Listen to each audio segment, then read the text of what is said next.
तो दोस्तों, listed stocks तो आपको पता है जो एक्सचेंज पे लिस्ट होते हैं, दिखाई देते हैं, ट्रेड करने के लिए आपको ऐप में भी विजिबल होते हैं।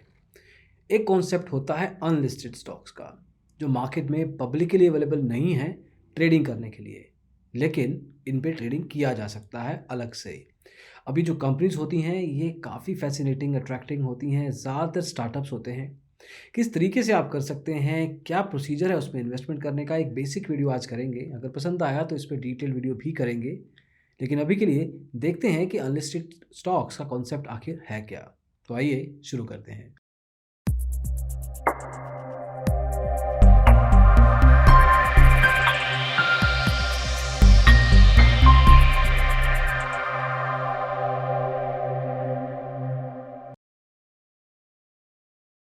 तो दोस्तों, लिस्टेड कंपनी में जब आप पैसा लगाते हैं तो आपको एक विश्वास मिलता है कि ये कंपनी आप पब्लिकली देख सकते हैं इसका इन्फॉर्मेशन, और उसके बेस पे आप पैसा लगा सकते हैं। एज एन इन्वेस्टर आप उसमें रेगुलर पैसा लगाते हैं और देखते हैं कि उसकी कंपनी की ग्रोथ क्या है, और उसके बेस पे आप अपने रिटर्न भी पाते हैं, चाहे डिविडेंड के फॉर्मेट में, चाहे वो हो कंपनी के प्राइस के रिटर्न्स के फॉर्मेट में। अनलिस्टेड स्टॉक जैसे बताया आपको, प्राइवेट स्टॉक्स हैं। कैसे लगाएंगे इसमें पैसा जबकि आपको पता ही नहीं है कि वो कंपनी का बैकग्राउंड क्या है। तो दोस्तों, अगर आपको बेसिक दिया जाए तो जो अनलिस्टेड स्टॉक्स हैं उसका प्रोबेबिलिटी होता है कि वो लिस्टेड बन जाए, लेकिन गारंटी नहीं है। ये कोई भी कंपनीज हो सकती हैं, स्टार्टअप्स हो सकते हैं, पब्लिकली फंडिंग कंपनीज हो सकती हैं, प्राइवेटली फंडेड कंपनी हो सकती है, लेकिन स्टॉक मार्केट पे लिस्टेड नहीं है। तो आप इसमें इन्वेस्ट कैसे करें, अब इसका एक एग्जांपल देते हैं। आपने ओयो का नाम सुना है, आपने ड्रीम 11 यूज़ किया होगा अगर आप क्रिकेट खेलते हैं या गेमिंग करते हैं।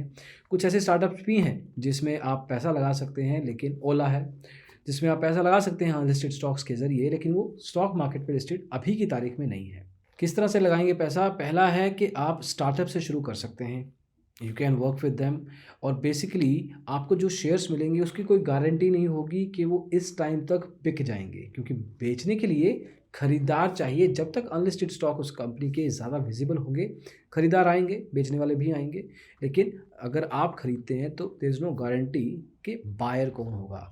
T+3 का मॉडल होता है, आज बाइंग ऑर्डर डालते हैं तो 3 दिन के बाद आपको शेयर्स एलोकेट हो जाते हैं। दूसरा तरीका है कंपनी के एम्प्लॉयज़ से आप बाय कर सकते हैं। कई कंपनीज अपने एम्प्लॉयज़ को कुछ शेयर्स एलोकेट करती हैं, एक लॉक इन पीरियड के साथ आप वो बाय कर सकते हैं, और एक पॉइंट इन टाइम पे आप खुद उस पर्टिकुलर स्टॉक के ओनर बन सकते हैं। और तीसरा तरीका है आप डायरेक्टली प्रमोटर से, एमडी से, सीईओ से, जो कंपनी को चला रहे हैं, फाउंडर से, उनसे भी डायरेक्टली खरीद सकते हैं। अब ये लग रहा है कि ठीक है खरीद लेंगे, लेकिन एक्चुअल प्रोसेस क्या है? अब जैसे कि लिस्टेड स्टॉक्स में होता है कि कंपनी अपना आईपीओ लॉन्च करती है और उसके बाद सेकेंडरी मार्केट में अपने स्टॉक्स को लेके आती है, और फिर इसकी बाइंग एंड सेलिंग शुरू होती है। इनके केस में, अनलिस्टेड स्टॉक के केस में, कुछ प्राइवेट कंपनीज होती हैं। For example unlisted stocks zone company है, जेवा ट्रेड करके एक कंपनी है। ऐसी स्पेसिफिक कंपनीज होती हैं जो कि अनलिस्टेड कंपनीज के साथ लिंक्ड होती हैं, और इन केस उनको बायर चाहिए स्टॉक्स का तो वो अपने शेयर अवेल करवाती हैं। तो एक सिंपल प्रोसेस रहेगा, इसमें डीमैट अकाउंट नहीं खोलना होता है, एक स्पेसिफिक डॉक्यूमेंटेशन होता है, एग्रीमेंट होता है, और उसके बेस पे बाइंग एंड सेलिंग होती है। लेकिन इसमें टिकट साइज़ थोड़ा-सा ज़्यादा होता है। हाँ, आप ऐसा भी कर सकते हैं, अगर एक शेयर मान लीजिए 1 लाख रुपए का है तो आप 0.1 शेयर भी खरीद सकते हैं। तो एक तरीके से आप 10,000 रुपए में 0.1 शेयर के ओनरशिप ले सकते हैं। तो थोड़ा-सा कॉम्प्लिकेटेड लगेगा। ये नॉर्मल स्टॉक मार्केट के डीमैट अकाउंट के शेयर्स का तरह ही से ट्रांसफ़र या फंड्स मूवमेंट नहीं होते हैं।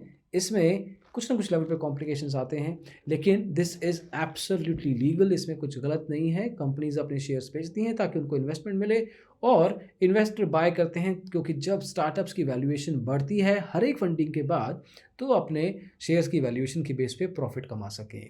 अब आपको कुछ एग्जांपल्स दिए हैं, आप you can easily figure out as well, जिसमें आप अनलिस्टेड स्टॉक्स में पैसा लगा सकते हैं। आप अगर स्पेसिफिक डिटेल्ड रिव्यू चाहते हैं, डिटेल डेमो चाहते हैं कि किस तरीके से आप अनलिस्टेड स्टॉक्स में एक्चुअल में बाइंग कर सकते हैं, तो आप कमेंट्स में डाल सकते हैं। और in case if we get lot of feedback कि चाहिए, तो we will come up with a detailed review as well. अभी के लिए ये एक इंट्रोडक्टरी वीडियो था जिसमें आपको बताने की कोशिश की है कि अनलिस्टेड स्टॉक्स एक्चुअली हैं क्या, किस तरीके से काम करते हैं, और क्या उसमें आप पैसा लगा सकते हैं या नहीं।